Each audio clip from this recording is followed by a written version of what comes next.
everyone. I hope everyone's had a good week. Okay, I know over the past few weeks we've been talking about different things. And today I was going to see if it was okay if we could touch on something we've not talked about yet. It's Chad's health concerns and the worry that goes along with that. Is that okay? Okay. Okay, Mr. Castor, can you tell me a little bit about what's been going on with Chad? And okay. Okay, so it sounds like he's been to many doctors and he's had several different tests, but yet you still don't have answers. And it's really concerning the family. It seems like everyone here is concerned. And there's also an issue with your insurance, and if you were at some point to lose your job, not to have that insurance coverage. Okay. It sounds like as we talk about this problem, it sounds like it's sort of been controlling, getting a little bit bigger, kind of dominating the family a little bit. Is that correct? Okay. So when we talk about Chad's health concerns and the anxiety and the worry, is it okay if we do a little something different? Is it okay if we perhaps identify that as keeping me up at night? Okay. So, Mr. Capster, when we talk about keeping me up at night, how do you think that's affecting your role as a father? Okay. And when you're just sitting and maybe relaxing, and is there ever times when keeping me up at night just kind of creeps up and it's not expected? And okay, what do you say back to it? Okay, so you're basically pushing it away. I don't want to deal with it. Get away. Get away. Okay.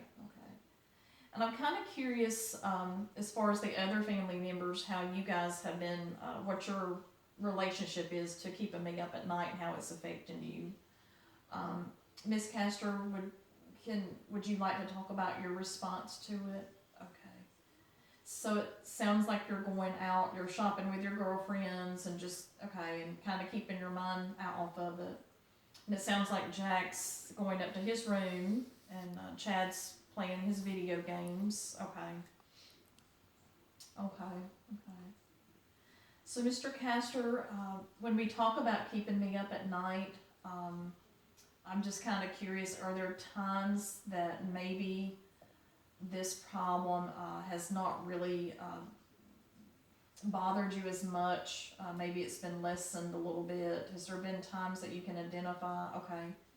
Some days, some nights you've been able to sleep all the way through. Okay. And then there's sometimes you've watched a movie. Okay, all the way through. Okay. So it sounds like, your family's been through an awful lot dealing with Chad's illness and the worry that we're now identifying it as keeping me up at night.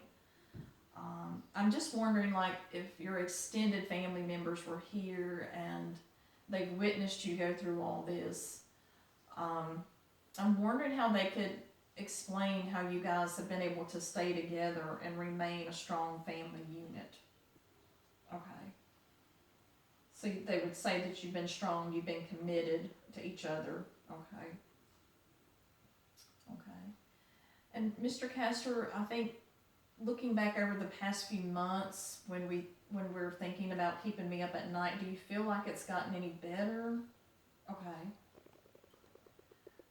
And when we look into maybe 6 months from now, how do you think that's going to look when you continue to push back against it, when you continue to resist it?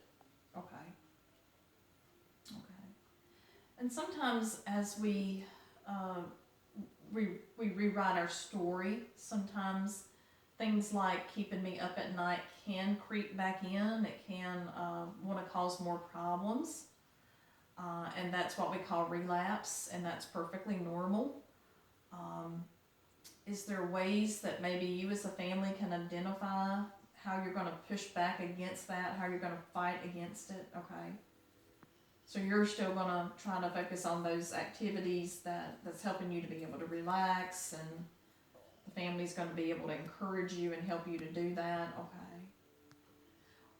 what do you think that says about you as a family to be able to come together like that and to be able to work on those activities?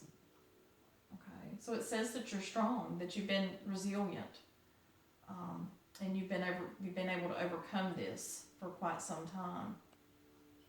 And as we are working on this and rewriting our story to have to be more empowered, sometimes it's good to identify additional support systems.